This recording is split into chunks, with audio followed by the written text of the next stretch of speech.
Good afternoon, Johnny. Nice to see you again. And you, Ollie, you okay, buddy? Getting plenty golfing? Yeah, playing not as much as I hoped at the moment due to the weather being so bad in England, but Yeah, well, same here. So you play on the EDGA tour, which is for people who don't know, is a disabled golf tour. That's correct. Yeah. So EDGA, it's supposed to be European Disabled Golf Tour, but obviously now because it's worldwide, they can't call it EDGA anymore, so they've had to shorten it, and obviously EDGA is a perfect, obviously as EDGA, which is what it stands for, really. Perfect. So do you play in a lot of those events? I played in quite a few. I try and get to at least 10 tournaments a year where I play all over Europe. It's a great standard of golf on the competitiveness, or for example, there's you've got good players, but then you've also got the new guys coming into the party who are really good, and it's going to be a very competitive year next year, I think. Sounds good. So it's not just the tour, is it? You get the opens where... Oh yeah, absolutely. So obviously there's other categories, you've got don't you? Gross, net and Stableford categories. Obviously, everyone can start at whatever level they are ready to play. It's great. Everyone is treated the same. That there's no one really treated differently. Everyone's looked after. It's just a good, friendly tournaments on and off the golf course. Yeah, and the one I played was your one, the Johnny Reay Classic, which was a great event. Yeah, it was great. Yeah, it's good. I mean, I was asked by EDGA 4 years ago if I would host my own golf tournament, and I said obviously yes. I've loved every minute of it. Really, it's been hard work. Obviously, it'll get bigger and bigger, hopefully. But like yourself, coming to your first disabled tournament at my place is what I want, and hopefully we'll get more and more of that, where new players are coming onto the scene, and their first tournament on EDGA is the Johnny Reay Golf Classic, which is absolutely brilliant. Well, you've managed to get a good month for it, because it's about June, isn't it? June, July? It is. It's about June, July. Obviously, it's hard with all the scheduling now to pick the right time of year to do it. This is because of obviously other tournaments, bigger tournaments than mine, like obviously the G4D. Yeah. You've got all these big tournaments happening, and to be fair, to be listed as one of those like big tournaments is nice, and to have the honour of that, and obviously to be one of the first disabled people on the EDGA tour to have their name and the tournament under their name I'm proud of that, to be fair. You should be. So is there a lot of... talk us through the sort of planning of the event. Is there much that goes on? From now, really, it's getting the date for next year, getting the hotels all booked ready for the players, obviously getting the course ready. We've got to get it into... Luckily for us, now it's in good shape, so we're going into a good year next year. And really getting everything planned, getting your volunteers ready. I mean, last year we had 40 volunteers, and it was fantastic to see so many come out. And obviously, they are so thrilled to have the tournament at Stoney and to watch the guys play golf. I think it's an eye-opener for them as well, more than anything. At lots of different levels. Yeah. Absolutely, all different levels, from scratch to 54. Everyone's there playing. And I think that's what's great about disabled golf. It's inclusive, and everybody wants to be part of that I mean, it's getting bigger and bigger each year, which is fantastic. Yeah, it's not like your normal golf where you have to be at a certain level. Absolutely not. Obviously, yeah, EDGA in the title, I think it says inclusive to everyone, and that's what it stands for. I mean, they let people, all disabilities, everybody's welcome, and whatever handicap you are, yeah, you've got a chance of winning. Yep. It's also good with the different categories, so that the higher handicaps might not feel as Yeah, pressured, and they can just have yeah, a fun absolutely. time Obviously, you've got the as guys well. who are off higher than 18 playing in like a stable for category. That's giving them a chance of enjoying the golf more, as well as being competitive and wait. Hopefully Yeah. next year they'll be in the net category, and then hopefully by that time, then the year after they're in the gross category. Yep. Sounds good. So I've got a couple more questions. One, Yeah. diving a bit deeper into your golf and how you got into it. So really, I got into it. I didn't really have much choice really, because my dad being a professional golfer No, I was himself gonna say. and yeah, massive golf retailer. I don't think I had much choice in any other sport. And obviously with my disabilities, I didn't really like contact sports. So golf, I started golf when I was about 2-3 years of age. I had a plastic golf club in my hand playing golf.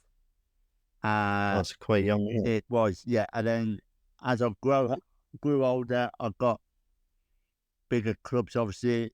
But the game changer for me was in 2021. No, sorry, that's a lie. When I was 21, my dad invented a glove with a strap wound. So it means I could hold the club more, instead of having the golf club under my arm, I had it in the hands, and so now I can do more of a swing at the golf ball instead of Yeah, get a bit more. But that's changed my golf massively. And did that get you down to the It was, yeah, definitely. That's level you definitely are got now? me down to a better standard golfer Yeah, than I would have been. yeah. So did you ever feel sort of, with your dad being the PGA professional, did you feel any sort of pressure, or did you just sort of did you want to do it? I don't think my dad gave me much pressure, obviously, because he knew I had my disability. He wasn't one of these Yeah, guys who, oh, my son's going to be the next Roy McIlroy, because he knew that wasn't going to be achievable, or the next Tiger Woods. But I think they let me grow into playing a lot of golf and enjoying it as much as I can because of my disability, really. And disabled or not, I think any parent should try and let the people grow into it and not push Absolutely, yeah. for the sport. I mean, it's a tough one, because every parent wants their child to be number one, or happy, rich, or Yeah. famous. But every parent should let the child choose what they want to do in life. I mean, my mum and dad, I'm very fortunate. They were never pushy with me into what sport to play. I had the choice. I could have played any sport, but obviously, with it being golf and a golf family, I was born into golf, basically. Well, you've chosen a difficult sport there. Difficult and annoying. So I'm sure everyone's wondering, or wanting to know, what sort of clubs you have. What? Give us a little what's So in my the bag. is mainly Titleist. I've used Titleist for all this year since February. I was fitted for them. So I've got a TSR driver, TSR 3-wood.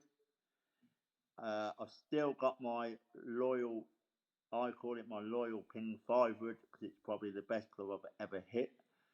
Then I've obviously got your 4-iron Mhm. and 5-iron rescue in Titleist TSR. Then into the irons, I'll go T330s. I've got 6 to gap wedge. And then SM10 wedges, I've got 54 and 58. And then I've got a tailor-made spider putter. They are all obviously customer fit.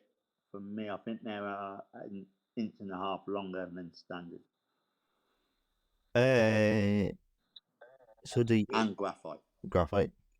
A bit lighter. Yeah. Yeah. Are they stiff or regular shafts? They're regular. For regular. Yeah. Just give me a bit I know. more whip and a bit more Yeah. distance in those. I used to have steel, but Oh, I'm the same. Yeah, I'm the same here. Regular all the way. Are you sponsored? I am not sponsored. No. But luckily I get a good rate off the tightest guys, and they look after me. So yeah, obviously because we sell golf clubs at the golf club and at the driving range. We've got a good base to work with, and they look after us, and we look after them basically. Sounds like I need to slip into their contacts. Yeah. I mean, golf industry now is getting bigger. I think we're one of the Ping's longest longest customers. I think it was 1965. My dad, not sure what exact year it was, but when my dad signed the contract to work with Ping, I mean, my dad's been around a long time. He sold a lot of clubs in that time. I'm sure he won't like you saying that. Looking after me, yeah. I think looking after me, I think they'll be all right with that one. Yeah. Did you well, obviously you've been there your whole golfing life? No, I've been Or did you move about a bit? Yeah. I've been here my whole life really. Yeah. So you've grown up through the juniors obviously, and now you're into the I have, yeah. So I'm from junior to obviously straight into adult golf really. And this is jumping a bit back to last week's podcast for me and Craig. What was the sort of was it a big junior section there? Yeah, our junior section was massive. When I was a junior, we had about 60 juniors playing at Stoney. We've now got about 30, which is fantastic. But our junior section was big. Obviously, the guys now, you've got guys in America, you've got guys all over the world who have left Stoney and travelled. And it's fantastic to see so many of the guys and where they are now, really. And it's good that Stoney were part of their lives. Great. And they were obviously, they were part of Stoney history of being part of golf, really. The junior sections aren't quite as big as we'd like. We're sort of struggling. Yeah, I think obviously junior golf now, it's getting tougher and tougher each year because you've got your iPhones, you've got your PlayStations, you've got your Xboxes, that's all iPads, that's all what kids really want to play on at the moment. But hopefully one day it changes and where more people get into golf and start enjoying it again. I mean, there are golf video games, but it's not quite there. No, it's not the same as actually going out there for 4 hours. It might get a couple people back into it, but I'm not sure it's the change. No, I think if they banned iPad and iPhone and PlayStations and Xboxes, I think that's the time where you're going to get golfers coming like in thousands, but I don't think that'll ever happen soon. Well, COVID certainly helped with getting people into it. COVID helped massively. Obviously, with people playing golf, it basically just took golf to where we want it to be. Really, it's the only sport you could not be near anyone. You're in a big field. Hi boys, how are you? Good, thanks. How we doing? Good, good. Yeah, not bad. I was listening in intently there. So, a couple of quick questions for you, Johnny. The EDGA then, are you a professional golfer now? Is that your full-time job, or do you have another job and this works alongside it? No, I'm still an amateur. Obviously, my full-time job is working at the golf club as general manager. So I oversee all the golf club here at Stoney Deer Park Golf Club. But then we, in the summer, I get a lot of time off. The guys who work for me look after it while I'm away playing much golf as a Sounds family. like a good Yeah, team brilliant. Yeah, that's the perks of being the boss, eh? Yeah. Perks of being the boss. It is a perk in the boss, but obviously my dad, before he passed away, he said, Johnny, go to the family, let Johnny play as much golf as he wants, basically. Brilliant. That's what you need. Wish my Nobody's dad going to said argue that. with your dad. Yeah. So the EDGA then, how does that relate to the G4D tour then? Is that kind of like an under tour that carries you on to that one, or do you get to a certain point with the EDGA ones and decide I'm going to move on to that? So How does that work? G4D is actually run by EDGA. So basically, the top golfers on the world rankings for disabilities will get invited for the G4D events, which is obviously at big tournaments. Obviously, they've got the G4D Open, which is at Woburn, the last couple of years, where I think it was 80 players were playing for the G4D. But so basically the G4D stands for Golfing for Disabilities. Do you have a current ranking then? Are you? I'm 92nd in the net rankings, I believe, and 250th in the gross rankings. That's brilliant, in the world. It's really good that it's taking it around the world now. I'm a bit further down. You are a bit further down, Oliver, but you're there. So the main thing is you are on that list, and you can only go up. So, yeah, and it's making contacts like this and speaking to people like Johnny that's going to benefit in the long run. So, yeah, that was really good. It's great that Ollie is on the list now, and it'll be great to see more and more people playing. I mean, EDGA golf, like I've said in the past, is getting bigger and bigger and bigger every year. Yeah, and hopefully it continues to grow. And if we can be a bit of a platform for that, then that's great. And just kind of shine a bit more light on it, and definitely get more people playing in your classic. Eh? Oh, that'd be amazing. That would be amazing. I mean, how many was it last year playing there? I believe we had 34 last year. We had 50 the year before that. Right. What's the goal? Should we try and get it up to? I like 60? I like to aim high and get to 80. Ready? 80. Right. 80 for next year. 80 for next year. And how would people register for that then, Johnny? Do they just go on the website, or is it through your golf club? How do people able to register? It goes through our EDGA, through the EDGA website. So go onto the EDGA, www.edgagolf.com. They'll be able to click on tournaments. They'll be able to see the schedule. We haven't confirmed the date for my tournament yet.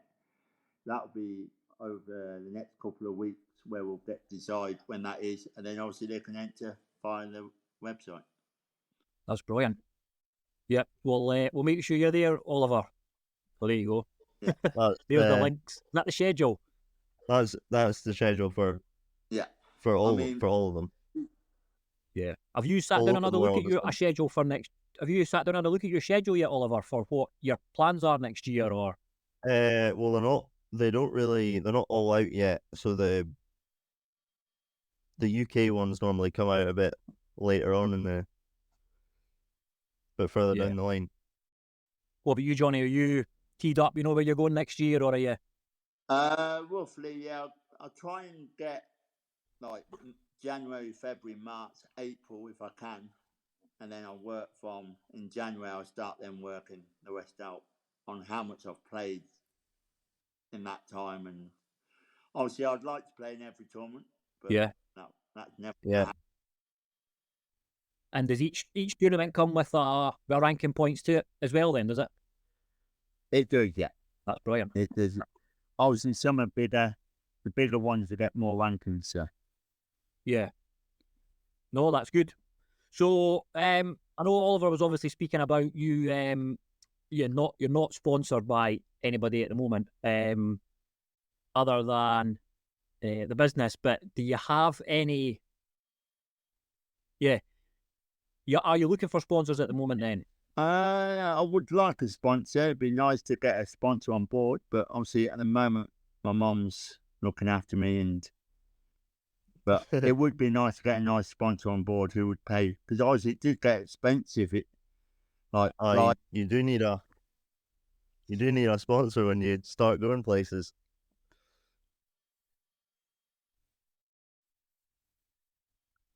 So how can someone get in touch with you then, Johnny, if they were looking at sponsoring? What's the best way to get in touch? By email. My email is JohnnyReay@hotmail.co.uk, so it's nice and easy. Obviously, it'd be great if someone would be interested, and they can obviously contact me and I can give them more details. Yeah, and, no worries. Mine is oliver.constant@hotmail.com. Brilliant, Oliver, you job. Hey, that's the way to do it, guys, is to just start plugging. And I'm Craig. No, I'm not going to do this. So Johnny, just before we let you go, that's all right. The premise of the Go and OB podcast, they kind of shine a light on like different stories within golf, right? So what I realised before I set this up is that a lot of the golf podcasts are the same. So they do a bit of a review of what's happened over the week, and it's normally PGA Tour, Live, or the European Tour. But there's a lot of other stories out there, so the plan is to shine more of a light on those ones. Exactly. For example, you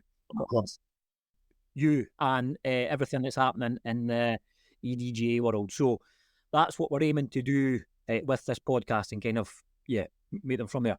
So the title's obviously called Going OB. So my interview style is to go a bit out of bounds. So give me a number between 21 and 30, and I'm going to ask you a random question. Now, these are random, by the way. Some of them are a bit obscure. I don't even know them. I'll go 27, as that's my mum's birthday. Right. What's the most ridiculous golf fashion trend that you've ever participated in? Good question. Very good question. Probably wearing all pink on a golf course. All right. Okay. Was that for any reason, or was it for an event, or? No, I like pink as a colour, and I decided, right, captain's away day, I'm going to wear all pink. Right. That's it. We'll need to get some pictures of that. Yeah. I'll have to send some of them over. Right, give me one between 31 and 50. I'll go 32, as that's my birthday, and that's how old I am. Right. What's the most embarrassing moment you've had on the golf course? Embarrassing? That's a tough one. Probably getting soaked through from head to toe while playing golf in my friend's David Clements' testimonial. Absolutely, we were just stoked. Both of us were soaked. Dredged. Yeah, and nothing worse than nothing worse than playing golf and not an umbrella. Who does that? What idiot goes out without an umbrella, Oliver? Eh? Yeah, not me. No, I would be stupid. Oh, nightmare. So that's probably my most embarrassing moment. playing in my mate's testimonial golf day. He plays a lot of ice hockey, and it's his 10th year now. Right, okay. He had a golf day here at Stoneleigh, and yeah, I'd say that's probably my most embarrassing moment, because I was playing with his dad as well, so it was bit awkward when I said to him on the 17th tee, I'm going in. Yeah. Yeah. Mine, very, very quickly, mine was playing a tri-am. So it was a high handicapper, me, a low handicapper, and a lady. And I bent down to read my putt on the first green at Liberton, Oliver, and I split my trousers right up the back. And I had the pink boxers on that day, so I had to walk the rest of the last 18 holes with my bum cheeks hanging out, so that was interesting. Right, 71 to 100.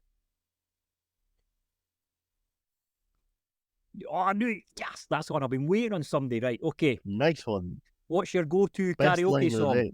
That's easy. Sweet Caroline. Oh, what's yours, Oliver? Classic. What's yours?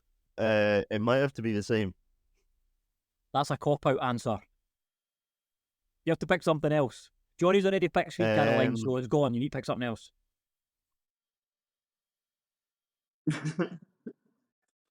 I've never done a karaoke. What? Never done a karaoke? I've never...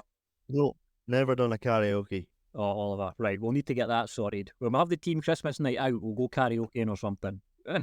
Yeah. Team Christmas night out, is that just me and you? Yeah, pretty much. Oh, right. Aye. That one. Mine's is Material Girl. Mine's is Material Girl by Madonna. Very nice. I know, and I do it brilliantly. I've got a lot of experience of singing that one. Right, cool. Anyway, Johnny, that's kind of all the questions we had for you. And as I said before, I really appreciate you coming on. Is there anything you want to kind of highlight before you go? Any events coming up? Obviously, yeah, I've got the Johnny Reay Classic next year, 2025. I haven't got a date for it, but as soon as I've got a date, I'll let you guys know, and obviously I'll definitely let Oliver know so he can play in it. Look forward to it. Cool. Craig, you might be caddying. I'm going to come caddy for you, Oliver. Yeah. Have you down, do a couple of podcasts? That'd be I amazing. don't know where you're staying, but you'll have to. Don't know what I'm saying.